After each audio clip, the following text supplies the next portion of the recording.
Okay, back again.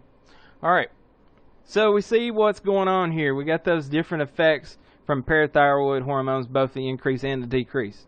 Okay, another effect due to a decrease in parathyroid hormone is there's an increase in calcitonin. That will cause a decreased breakdown of bone as well, which goes back into the decrease in effective parathyroid hormone. Okay, so notice this is a cyclic relationship within the body. Okay, parathyroid hormone is going to go up, it's going to go down. Okay, and cause a very, very interesting pattern there. Review that slide, please, before next lecture. All right, adrenal glands. Okay, the adrenal glands, remember, they're found atop the kidneys. Okay, and they're paired, pyramid-shaped organs that sit on top of the kidneys, and they're divided into two major parts. Okay, the adrenal medulla, okay, which arises from the same cells that give rise to the postganglionic sympathetic neurons, and also the adrenal cortex, which is a glandular tissue derived from embryonic mesoderm.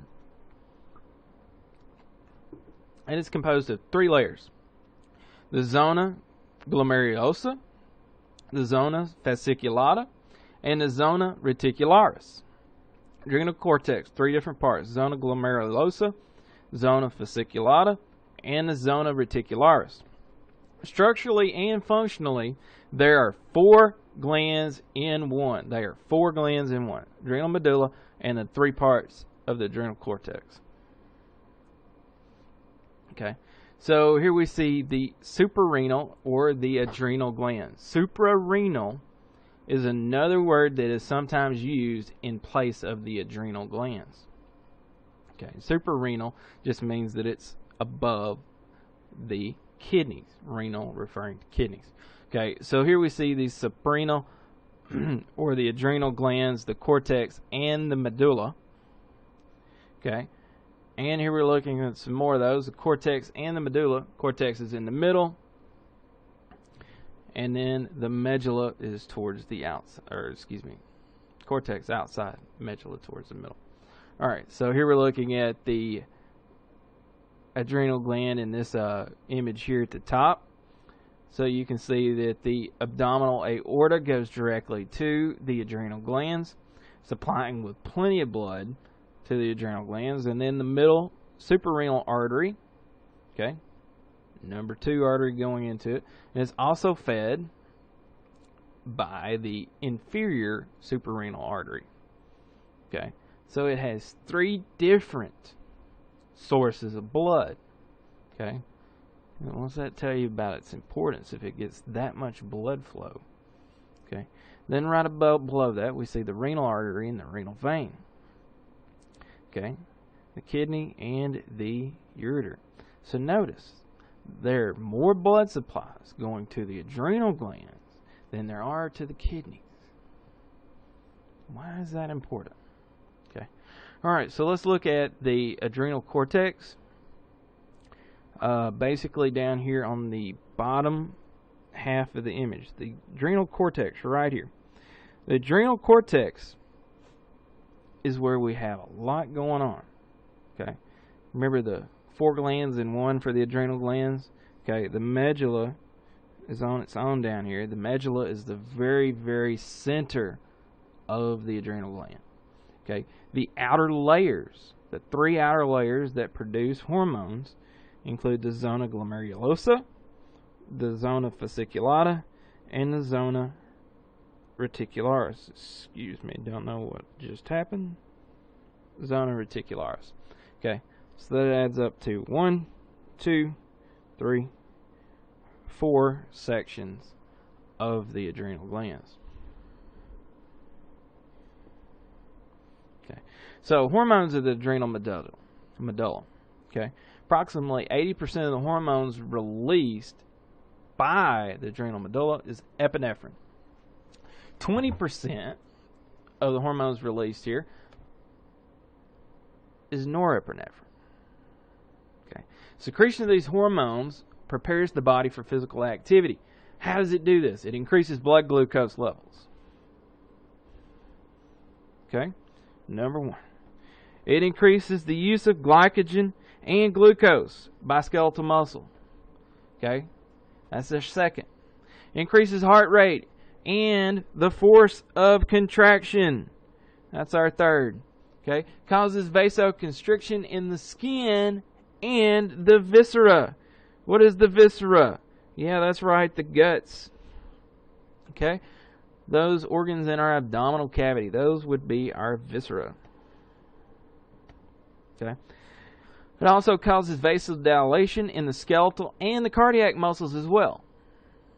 And is released by the sympathetic division of the ANS, autonomic nervous system, in response to emotions, injury, stress, exercise, and low blood glucose levels. I've got to get used to looking at 3 screens at one time to do a presentation. This is new for me. All right, so here we go. Looking at the suprarenal gland in low magnification, we see the different areas. We have the suprarenal cortex, the suprarenal medulla, okay, which is the blue area in the middle, the medullary veins, okay, zona reticularis, which we find between the suprarenal cortex and the suprarenal medulla, the zona fasciculata. Okay, contains a lot of area in there. It's part of the suprarenal cortex, and then the zona glomerulosa. Okay, these three right here are all part. These three right here are all part of that. Okay, the zona glomerulosa, the zona fasciculata, and zona reticularis.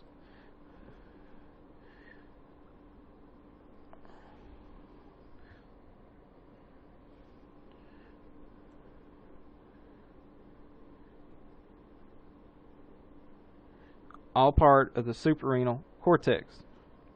Medulla is on its own. Okay, medulla got its own name, got its own classification.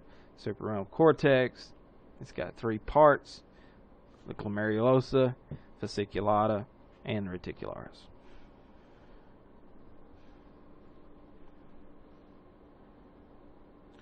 All right. So regulation of the adrenal medullary secretions. First one: stress or physical activity and low blood glucose levels act as a stimulus to the hypothalamus gland, resulting in increased sympathetic activity. Okay, increased frequency of the action potentials conducted through the sympathetic division of the autonomic nervous system stimulates the adrenal medulla to secrete epinephrine and some norepinephrine into the circulatory system. What does epinephrine and norepinephrine do to the circulatory system? That's right, speeds it up, gets it going. So epinephrine and norepinephrine act on their target tissues to produce responses. Okay, and what are these responses? Okay, increases the rate or release of glucose from the liver into the blood, increases the release of fatty acids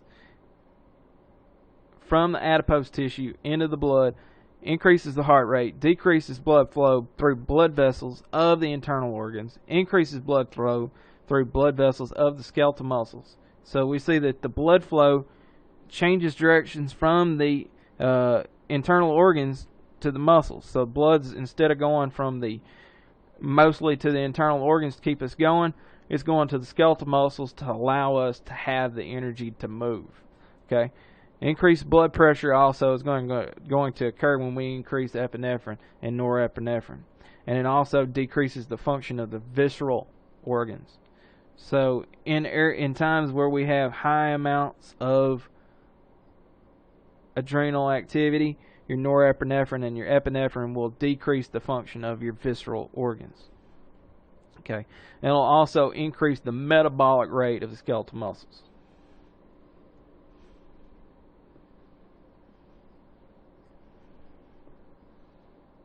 Okay, hormones of the adrenal cortex. Okay, synthesis and release of steroid hormones called corticosteroids. Okay, different corticosteroids are produced in each of these 3 layers. Okay, in the zona glomerulosa, these are more mineral corticosteroids. Okay, chiefly aldosterone. Remember what aldosterone's for? Well, you'll get a crash course in that before it's over with. Okay, zona fasciculata produces glucocorticoids. Okay, mostly cortisol. Okay, and the zona reticularis produces gonatocorticoids. Okay, like your androgens, you know, your estrogen and your male reproductive hormones. Okay, suprarenal gland under medium magnification. We're not even going to worry about that. Okay, and we reach the end, and we'll have part 3. I should get that posted very, very soon. Okay, before we're done, okay, I want to ask you a question. It is going to be your third and final question. Okay,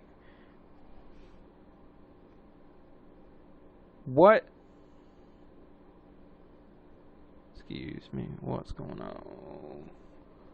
Sorry. Okay, what gland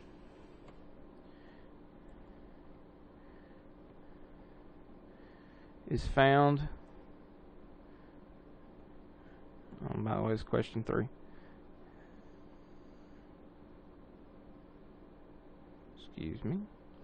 On the thyroid. And that's your last one. Submit those to me as soon as you get a chance. This is going to be the end of this lecture.